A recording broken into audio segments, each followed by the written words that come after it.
Yes, my people. Welcome back to another edition of the United Front, and we're live. Yeah, we're here. You know what? Not really much has happened this week with United. You know, no midweek games, no Champions League. Obviously, there's been Champions League, there's been stuff to talk about. So, you know what I mean? Get involved in the chat. Because we will be talking about whatever. But yeah, there's a massive game coming up Sunday afternoon at Old Trafford against Villa. The team that are literally a point behind us. Obviously, win that game, we consolidate third place. Lose that game, it's all open in the top four race. So we'll see what happens. Liverpool got Spurs at home. Should be 3 points for them. Chelsea, you know what I mean, took a bit of a drubbing, but I think they've got Newcastle as well. That's still going to be a tough game for them. So yeah, you know, I feel like every single week now, between now and the end of the season, there's going to be a cup final for us. So you know what? I'm looking forward to it, man. But yeah, massive game. We're going to get into all of that. We're going to get into what's been going on in the news and the transfer news. I've been seeing some stuff about United looking at Murillo for the summer. So get your thoughts in on that as well. Yeah, make sure you get involved in the chat in the comments, because literally it's going to be me. Ernst might join us at some point today, but whether he does or doesn't, that's still unknown for now. But yeah, it's just me and you guys. So get involved in the chat, get involved in the comments. Obviously, if you're new here, like the video, subscribe to the channel. We're here every week, at least twice live on a Monday and on a Thursday, if not more. And yeah, obviously on the socials, you know where we are. TikTok at UtdFront, Instagram at UtdFront. Yeah, we're here. I like that. Zayn unfortunately can't join us, but he's here in spirit in the chat straight away. Huge game, massive, absolutely massive. I feel like we owe Villa. In that last game we played them, I feel like we deserved to win that game. I think that was one of probably our better performances under Amrin, funny enough, even though we lost that game this season. Yeah, we created chances, we just didn't put them away. They had that that stunner from what was it, Morgan Rogers, cutting in from the left-hand side. I feel like a goal that we've conceded a lot, too much for my liking in recent years, but especially that day, especially cut in, I think it was Euro, and yeah, just curled got beautiful shot into the far corner. You know what?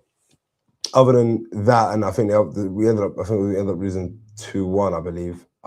They didn't really create much, and they didn't play very well, and they managed to get the points. But you know what? They've been on a proper poor run of form recently. I think they've won 1 in their last 5 Premier League matches. So, you know, Wolves managed to beat them the other week. I think the last win they had as well was about 3 or 4 weeks ago in the Premier League. They've been on an absolute stinking run of form. Let me just get Villa's run up.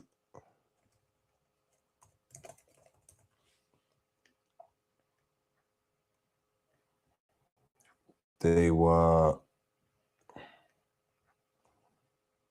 today, to be fair.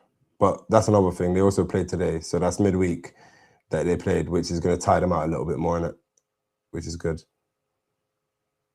But yeah, they had a drubbing at home to Chelsea in the last game, 4-1. Absolutely got battered. Lost to Wolves the game before that. Drew to Leeds the game before that. Lost to Newcastle in the cup the game before that. Literally, I think, yeah, the game before that, 11th of February. So it's going to be over a month since they last won, especially when we play them. So yeah, man, these are the games that you really need to get 3 points in. They're our rivals. They're right behind us for third place or for top 4 or whatever.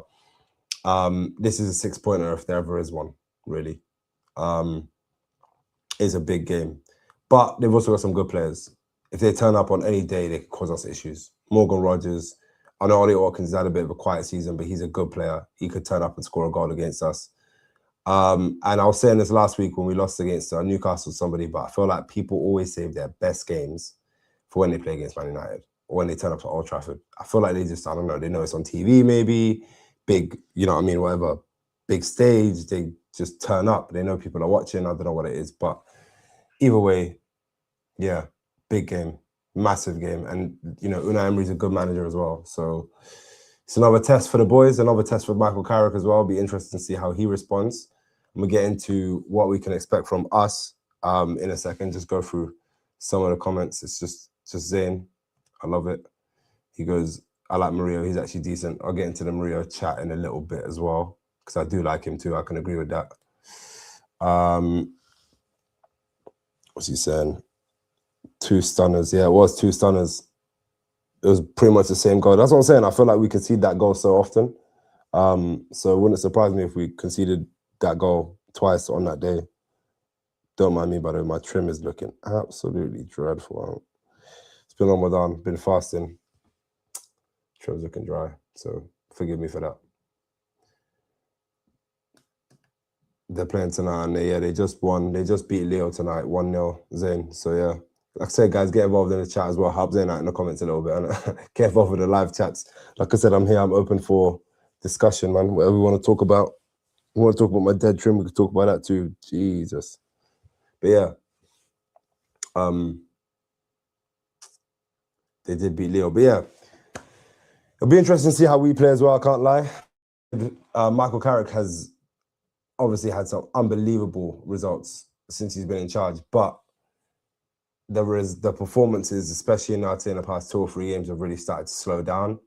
I'm not gonna lie, for me, that's not the end of the world. Like, I think people, especially United fans online, I see a lot of stuff online, like people are making way, way too much out of it. Like, at the end of the day, we're getting the wins, which is the most important thing. And secondly, we're not playing that bad. Do you know what I mean? Like, it's not like we're still fun, like relatively fun to watch. Like, we're still creating chances here and there. We're still having good numbers of shots on targets and corners and all of that good stuff that you want to see. We're not just like completely dead. Yes, we've had issues breaking down a low block, but who doesn't as well? That's another question I want to ask. Like, every team I think I've seen like this season, whoever you want to look at, whether it's Arsenal, whether it's City, whoever they are, a low block is hard to break down. It always has been and it always will be. That's why people use it. It's not an easy thing to get around. And if it was, then people would have done it. You think Pep Guardiola wouldn't have figured it out if it was easy to do? It's not easy to do. 10 men behind the ball in a very, compact, organized system is not easy to create chances against. So I'm not that mad at a team with a new manager halfway through the season not being able to fully do that straight away. Other than that, we've looked good. I think our attacking players have looked a bit weak in the past few games. That's where I'd say our biggest issue really has been the past few games. And Mbeumo has been proper. He's having probably one of his worst runs since he's been a United player. He did have one of them periods at the beginning of the season. Like, he started on fire, dipped off for a little bit. Did well again before he went to AFCON. And then since he's come to AFCON, it's been very on and off. He had a nice little period as well. I think after he come back to AFCON, scored some important goals.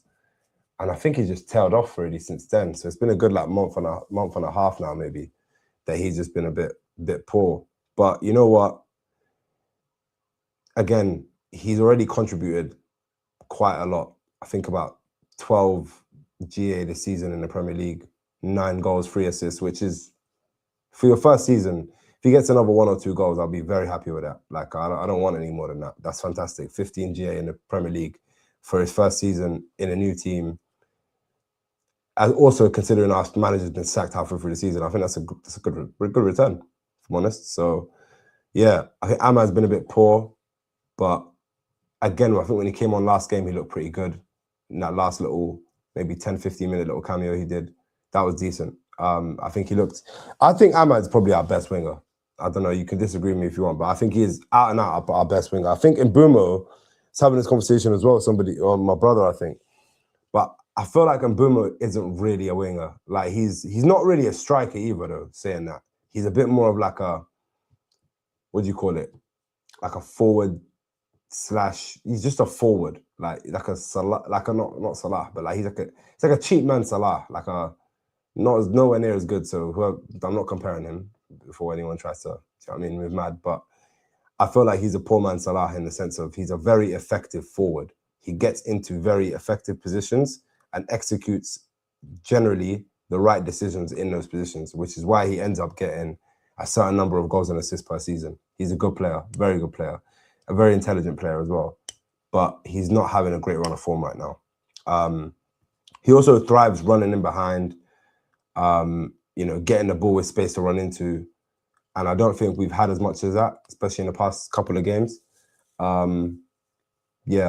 So interesting to see if he can get some form going between now and the end of the season, because we would need that. But considering where we are now and his performances so far this season, I can't lie. I think he's already done very well. But yeah, I want to see more from him. Cunha started to pick up a little bit, so I'd still want to see a little bit more from him. But again, yeah, you know what? Differences between this season and last season is that I do trust in our attack. I do trust that we're going to get a goal somewhere. Obviously, Fernandes is having a generational season, but that helps a lot, considering he's got the second most goal contributions in the league, I think, so far this season, behind Haaland only. So he's doing amazing. But also, he does similar numbers every season. But if you put a couple good attackers around him, suddenly his numbers look better. But also, the attackers are getting goals. So you got Ibuma chipping in with 10, or you got Sesko chipping in with 10, and you got Cunha chipping in with 10, and then you just share these goals around. Suddenly, do you know what I mean? You've got a team that's scoring 50, 60 goals a season, which is what you want to be doing. We haven't done that since the Anthony Martial Rashford days, so it's nice to see our team playing well. Because literally, I don't think we've done that since about lockdown. Just get into some of the comments, or just saying it again in the comments. But guys, get involved in the chat in the comments if you're new here. Obviously, I'm taking requests, so feel free to put something in the chat and I'll respond to it. Zayn here has said, definitely need to see a bounce from the team. We've been grinding out victories, which I don't necessarily have an issue with, but these players need to play with some intent. I agree. We've got nothing to play for other than top 4 this season, top 3. So that intent needs to be clear from the get-go. Yeah, we do need to play better. The boys do need to pick it up, but I think they know that. There's been a lot of talk in the media, Paul Scholes talking shit. I'm sure a lot of people have seen that, but if you haven't, Paul Scholes made another one of those little comments about how the team's been playing shit, basically. But he explained it on his podcast. He's basically saying he messes Michael Carrick, and Carrick didn't feel offended, all of that stuff. So yeah, anyway, we do need to see a bounce back. The team do definitely, I think, know that they've been playing shit, but managing to just get away with some results. But in that last game, they weren't able to get away with it. So now they really need to get their thinking caps on, really, and not only win the game, but a good performance would do a lot for Michael Carrick's case, but also just to get the fans and the media kind of off their backs. So yeah, I'll park that Villa one for a minute. We'll see what happens there. I'm going to give it, actually, you know what? I'll give you my predictions for the game, and then we'll leave it there for now. But you know what? I do think we'll win. I think we'll find a way. I think we'll grind out the win. I'm going to say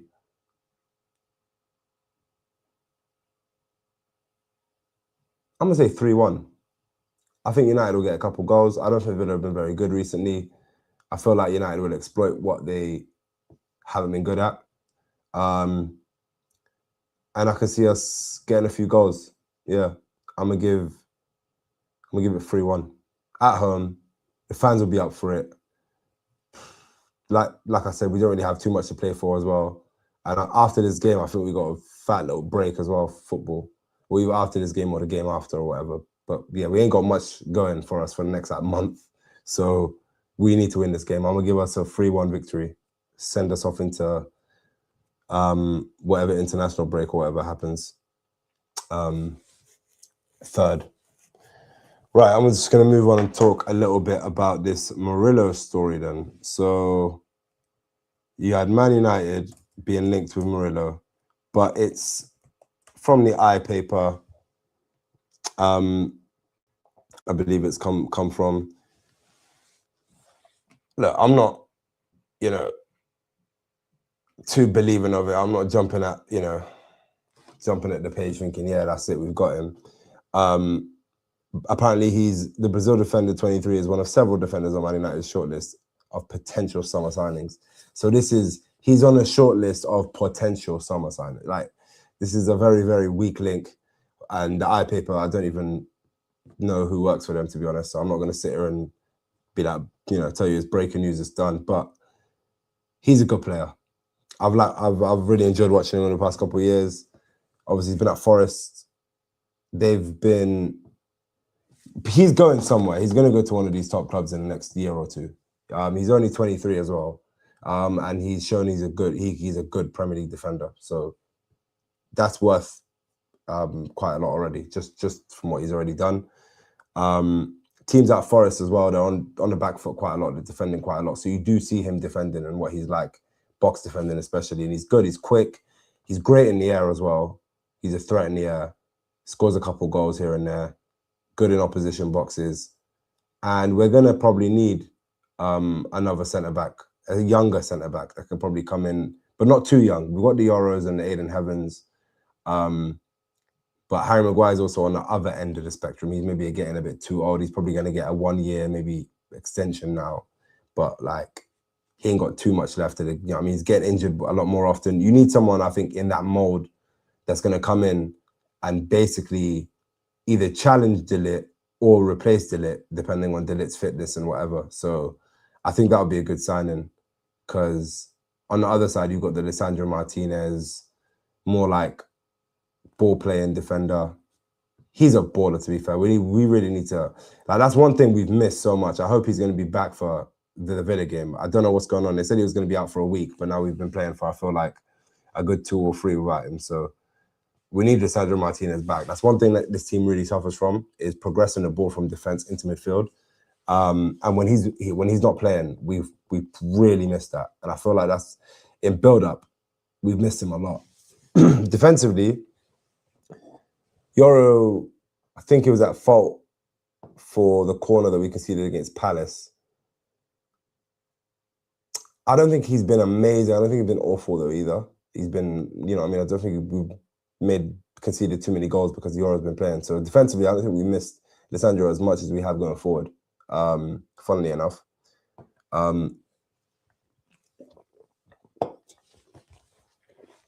Yeah, the game's changed. Centre backs matter a lot now to how the team builds up the play. So yeah, we missed him, and hopefully he's going to be back for Sunday's game. I think that'll be a massive boost. Yeah, I think Murillo will be a good signing. Still early. I don't think Leicester Forest will let him go for, anything cheap. Probably looking at around the 40-50 million, I reckon. I don't think Ineos probably go any higher than that anyway. But he's 23. He can come in and play for us for many years if it works. So why not? Yeah, to be honest, there's not really too much else going on with United at the moment. There's a bit, there's a bit of talk about JJ Gabriel. Obviously, the same old talk about Bruno being player of the year, which, by the way, should definitely happen. These stats are coming up. You know what, actually, let me just read these stats from Bruno. Right? Something I saw earlier that I wanted to bring up on here, right? Just to carry on my campaign for Bruno being the player of the year for this season. So in the Premier League this year, he currently ranks first for most assists, most chances created, big chances created, successful passes into the penalty area. He ranks second for through balls completed, final third passes completed, goal contributions, and third for passes into the final third, full stop. This is a joke, an absolute joke. Oh, got a little comment there. Talk about Carrick. All right, no problem at all, Zane. I'll talk about Carrick. It's Carrick,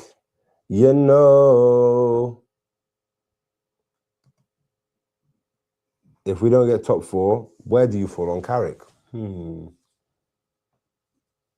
It's a good question, son. Can't lie.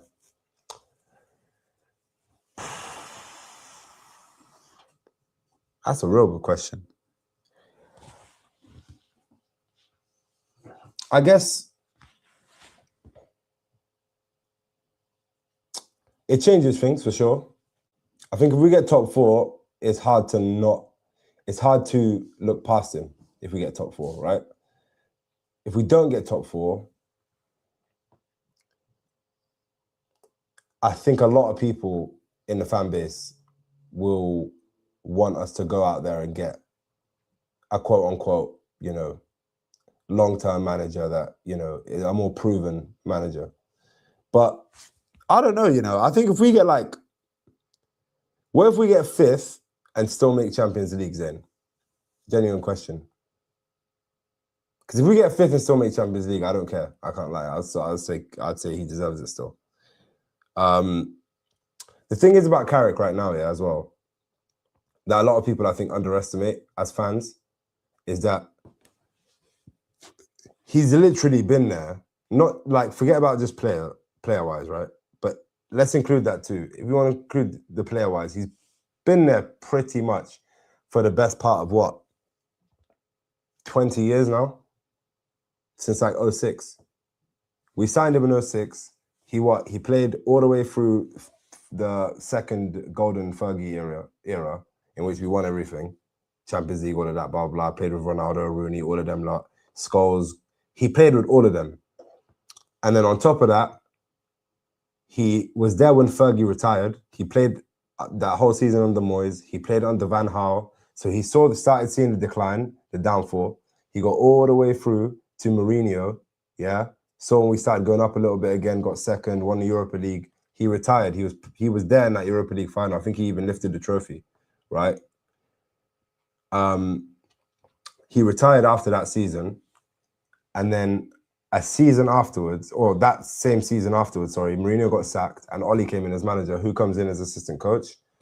Michael Carrick, So then he's seen when we played under Ole Gunnar Solskjaer, he played with and coached players like Rashford and, Luke Shaw.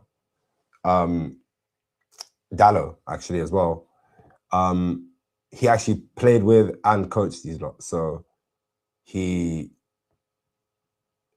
what do you call it? Obviously, we all know what happened there. Oli got sacked.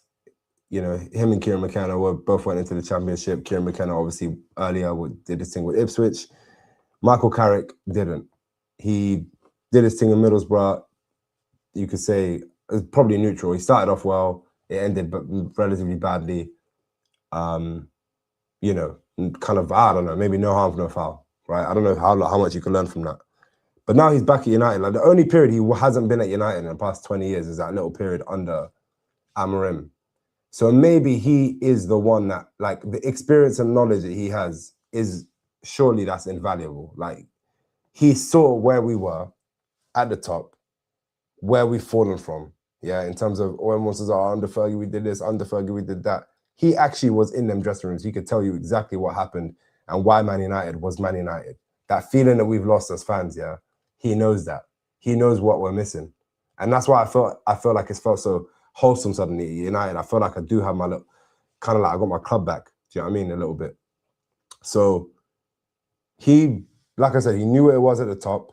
He knew what happened to slowly bring us down that pecking order into where we are now. And so that experience for me might be so overlooked by the majority of the fan base. I don't think people are giving it the credit it deserves. I don't know. I think if we get 5th and we still get Champions League, I'd still say give him the job. If we get 6th, obviously it starts. If we end up getting 6th or 7th, then that means he's probably going to end up losing at least half or more of the games that we've got left, right? In that case, it's people are momentum is a big thing in football. Fans are fickle. One game, 1 week changes things. So, man are hyped about him now and gassed about him now. But if he loses the last 2 or 3 games of the season, that would change everything. Even if he wins, the majority of them up until now, the next few weeks. So football fans are very fickle, and it's a fickle sport. So I don't know, man. It's a tough question, Zayn. A really good one, because I still can't really answer it. He says, for me, as long as we get Champions League, I'm not completely opposed to it. I mean, it's hard to be opposed to being opposed to Michael Carrick right now. I don't, because bro, considering, like I said, the people out there, who are you gonna get? Zayn says performances between now and the end of the season will be a big factor for me, also because I need to see how we bounce back after Newcastle. That is true. We haven't seen Michael Carrick lose a game and a response to that, which is mad considering he's actually managed like 10 United games. So again, it's a big thing. By the end of the season, right, you would have basically seen Michael Carrick manage half a Premier League season with Man United. If you look at that and you see that, like, I don't know, you take like an average points or whatever, and it's over a certain amount, let's say, let's do it in like a data way. And that's probably the best way to do it, yeah? If he's got like a, I don't know, if you get to the end of the season, yeah, Michael Carrick's got like a 2 point per game ratio or whatever. That's amazing over half a season. Like, that's really, really good. If he would have had this, like, if we would have started the season with Mike Carrick and he had 19 games, obviously we ain't done yet, but he had 19 games and he won, like, so far he's won, what, 6, lost 1, drawn 1. Bro, if let's say let's say out of our next 9, we win another 6, yeah? Or, yeah, let's say out of our next 9, we win another 6, which isn't crazy considering we won 6 out of our first 8. That would be, in 19 games, 12 wins. We've drawn 1 game. Let's say 3 draws and 4 losses. I need to make the points up. If I do 12, it was 36 points plus the what? Did I say 3 draws and 4 losses? So that's 39 points out of a possible 57. So what's that?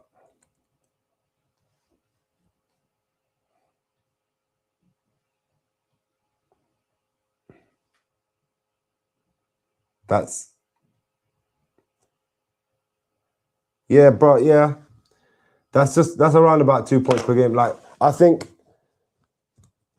yeah, Michael Carrick, if you can win 6 out of your last, is it 9 or 10 games that we've got left? If we can give 5 or 6 wins, I think give him the job. How about that, Zayn?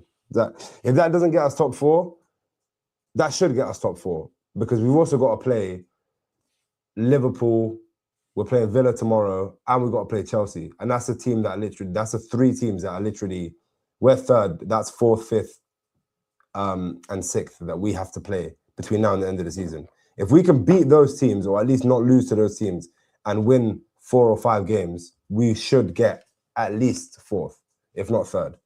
So yeah, I'm not gonna lie, the position he's put himself in now, it would be surprising if he didn't get top 4. So yeah, I'd give him the job. I'm not gonna lie. I said this very, very early, and people thought I was being giddy. Like I said to Zayn, I said it on the channel plenty of times. I thought I was just early, and everyone thought I was giddy.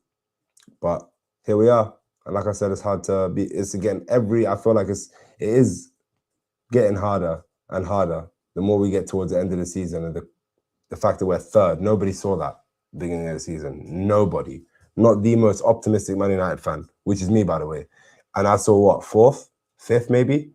But this is, nobody saw 3rd. So if we end up finishing 3rd, then you have to give him the job, pretty much. I just can't see how you don't. Zayn says, I want to see a sustainable side of play. I don't care who's in charge, as long as we're winning games. Well, obviously, innit? You also, obviously, as long as we're winning games, no one cares. Yeah, as long as we're winning games, who cares? But at the same time, like, sustainable style of play and like a lot of these like things and narratives that are getting given, like, what does that mean in it? Like, really? Do you know what I mean? Like, Arteta might, he looks like he's about to win the league, or he's on course to anyway at this point of the season. We're in March. And like, this guy's he's been building a team for what, 7 years? 8 years almost? My man's he's basically winning the league off corners. Like, is that, like, what is that? Like, is that a sustainable style of play? But who cares? If they win the league, who's going to give a shit? If you're an Arsenal fan, I wouldn't give a shit. If you win the league, you win the league, mate. Do you know what I mean? I wouldn't give a fuck right now if we won the league, winning the league through corners. That's not a sustainable style of play. But bring me a league, man. Bring me a big trophy or whatever. That's what I want. Like, I think as long as we're winning games, I don't even think the sustainable style of play matters as well. Like, also, like, that is United. United is winning. The only style of play we've ever had is winning. That's it. We've never had like I've never grown up on tiki taka or this specific style of be really defensive play or five. We've never had a distinct style of play. Under Fergie, all our identity was to win games. When we played Arsenal, we'd pack the midfield. We'd play an extra midfielder, drop a striker, yeah, get a Jisung Park or someone in there running around, kicking legs, whatever. When we play and we make it dirty, bro. When we won that Champions League, I remember watching that game. The two legs against Barcelona in that semi-final. That one goal that Paul Scholes scored was, I feel like, the only bit of attacking we did in that whole 180 minutes of playing football. We did nothing else. Just sat back and absolutely balled our way into that Champions League final and then won it. So really and truly, we did what we needed to do to win games. That has always been our identity. And I feel like Michael Carrick played in that team and he understands that every game you got to kind of change it. And also you got to remember, it's not just Michael Carrick. He's around, I think it was an absolute masterstroke what he did to get that Steve Holland to come in the system. Because that's a guy that at club level has won everything at Chelsea. He's been there under numerous managers. Chelsea used to sack their managers and keep Steve Holland in to work with other managers. So because of that, he's worked with some great names. He's won the Champions League twice at Chelsea. He's won multiple league titles. He knows what it takes to be at the top level of the Premier League. And obviously he was away at England as well. So he would have worked with, top English players as well. Some of them that play for us. So look, for me, the sustainable style of play thing, it's a fleeting, one of the things is like, if I could dream it, like if you could tell me exactly what I would want, like if I was a football manager on like playing a game, I'd have a very sustainable, attacking, high pressing style of play that we're always going to play. It's going to be attractive. We're going to score loads of goals. We're not going to concede too many goals. And we're going to bring through youth players. And all that. Yeah, I hear that. That's ideal. Ideally, I would love that as well. But right now, where we are, bro, we finished 15th last season. Obviously, we've come a long way from there. We look like we're about to get at least back into Europe, definitely back into Europe in some capacity, but hopefully Champions League, and expel some of them demons that have been haunting us from last season. And yeah, man, I just think we might not be like, everyone's talking about Luis Enrique, stuff like, maybe we're not at the Luis Enrique stage yet of our development. Maybe someone like Michael Carrick is what we need right now to come in, steady the ship, solidify that top 4 status, maybe, get us playing and believing that we shouldn't be any lower than that at least. And then if we're like, I don't know, trying to go for a league or whatever, we're stagnating around that maybe in a year or two, then maybe we can go and get somebody that's going to bridge that gap, that Luis Enrique, that's going to bridge that last 5-10% of what we need to maybe challenge right at the top in the Premier League and Champions League. But yeah, who's to say Luis Enrique will even come? And if he don't come, that's the worrying thing. If you're not going to get Luis Enrique, you have to either get Nagelsmann, but then after that, the names have sounded weak. I don't want our Iraola. I don't want Glasner. I don't want Marco Silva. I don't want Southgate. I don't really want Tuchel either, if I'm honest. Because either he wins the World Cup with England and then he'll stay, obviously as England manager, or he'll lose the World Cup in some weird way. And people will be like, he's shit, and he's gonna have massive media, like, what's the word? Like, they're just gonna be onto him, yeah. And then he'll become United manager, and they'll be like, he failed at England, now he's the United manager, and then all of a sudden the pressure's on him. So I don't really want Tuchel either. And even though I want Nagelsmann as well, just any World Cup manager as well, you got to wait for them till after the World Cup, and that's all long. So I ain't trying to do that either. I want somebody to be there early from preseason, get players in as well. You got to think, if we want to sign players early, then like they need to know who their manager is. Do you know what I mean? No one's sign a 5-year contract, they even know who's going to be a gaffer next season. So yeah. Yeah, basically names are looking weak. So I beyond all of those names, I just stick with what we know. If we have Michael Carrick for half a season and we're doing well, that's all the proof of the pudding that you need. But yeah, I'm probably gonna end it there.